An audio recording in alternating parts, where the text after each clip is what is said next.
came to win, to fight, to conquer, to thrive. I came to win, to survive, to prosper, to rise, to fly. My name is DeAdria Wright-Davis, and I am Director of Business Operations for Customer Care in the Carolinas. Today I'm going to talk a little bit about, some of the most important mentor tips that I've learned throughout my career. I've been in the contact center industry for roughly about 18 years, and I've started from the very entry-level positions as a contact center agent, and have made my way up to holding the director role twice now in my career. I think that for the most part, there's three important key pieces that I've learned in relation to positive mentoring skills. And the first one of those is really being, understanding your personal brand. Many people may hear the term brand and not quite understand what that means, but it's really what is people's perception of you? What do they think about you when they see you coming? Developing that personal brand is an important thing, because whenever you decide to step to that next level, how do people perceive you? Are you the person that they feel is always a negative person? Are you the person that, is the go-getter? Are you the person that, ultimately will get the job done? I think that building your personal brand is well more than just dressing nice or, looking a certain way. It's really about how you carry yourself and your interaction, not only with your coworkers, but your leaders, and really even the people that either don't report to you or the people in levels below you. One thing that I found is that having a level of emotional intelligence is also important. How do you control your emotions in certain situations? Of course, there's time periods where things may get heated, or there may be interactions with coworkers that you may not take well, but are you the type that flies off the handle? Do you recognize your emotions and understand how to control them? So that level of emotional intelligence, that professional maturity, I found is my second key point that's been very instrumental in my career. And thirdly is confidence. Really, being confident is very different from being cocky.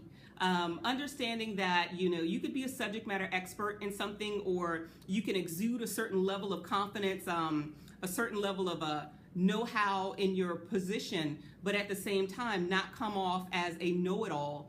Having a certain level of confidence makes people comfortable when they come to you and ask questions. You want to be able to be that rock that people feel they can lean on. You want to make sure that you are the type of leader that employees want to follow. But one thing that follows me very strongly in my career is a famous quote by Henry Ford. And the quote goes, "Whether you believe that you can or that you can't, you're right." And it's very important, because you can have that positive attitude. The power of positivity really kind of circumvents all three of those key things. Having a positive attitude helps build your brand. Having a positive attitude helps you control your emotions in certain situations, when you can always find the positives or the glass half full in a certain situation. Having a positive attitude helps build your confidence. And it's not scenarios where, you're kind of always not sure of yourself, or, you're really kind of looking at things from a negative standpoint. It's very difficult for employees to want to follow a leader that's always negative, or that negative Nancy. So, again, whether you think you can or you can't, you're right. Throughout my career, I think leaders have really kind of told me that building that level of confidence is key.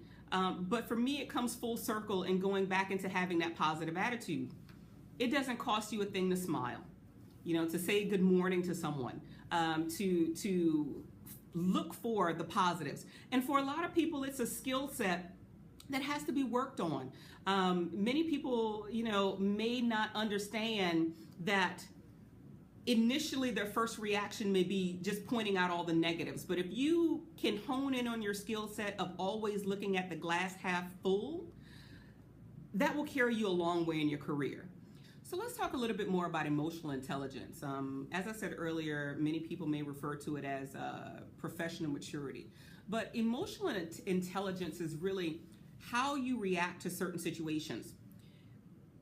if you really think about just you as a person and how you feel when either you're getting upset at a certain situation or if something just doesn't rub you the right way, some people have a tendency to maybe lash out. They may have the desire to respond or to defend themselves. But really, the next time that you're in that situation, take a moment and pause. The power of the pause is important. If you can take a moment and recognize your body's reaction before your emotions are displayed, and if you can understand and hone in on how to control it, that will be very instrumental. As I said earlier, being a leader, employees want to be able to know that they can come to you and express their feelings. Some people may want to purposely try to get a reaction out of you. In a professional working environment, it is important that you keep your emotions in check. And sometimes it may not be an angry reaction, but sometimes, I found certain situations where I may want to take things personal. But I've learned that in business, it's not personal. And if you can overcome the desire to think that something is personal and put it into perspective. For me, every day that I walk from my car to my office, I take a moment to take a deep breath. It's almost like an attitude check. Kind of take the pulse of today is going to be a good day. And if it's not starting out to be a good morning, I'm going to make it a good day. And that walk from the car to the building is really that time period to kind of say, you know what, we can do this. That positive glass half full, and let's take on the day.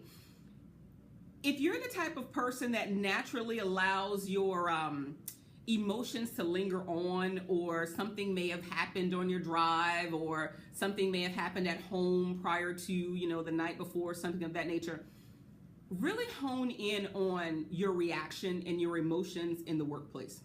If you can balance that and turn that into a positive attitude, all three of those things kind of fall into place. Your personal brand will improve naturally. Your emotional intelligence will improve. Your level of confidence will improve if you can really just focus on having a positive attitude. And I challenge you to take a look at your current leaders. Take a look at employees that are in the roles that you may be interested in obtaining, and take a look at their attitude. Yes, like I said, there's many different mentoring tips that you may get, things such as managerial courage and, financial acumen and things of that nature. But it really all starts with, number one, do you feel that you can do it? And if you think you can or you think you can't, you're right.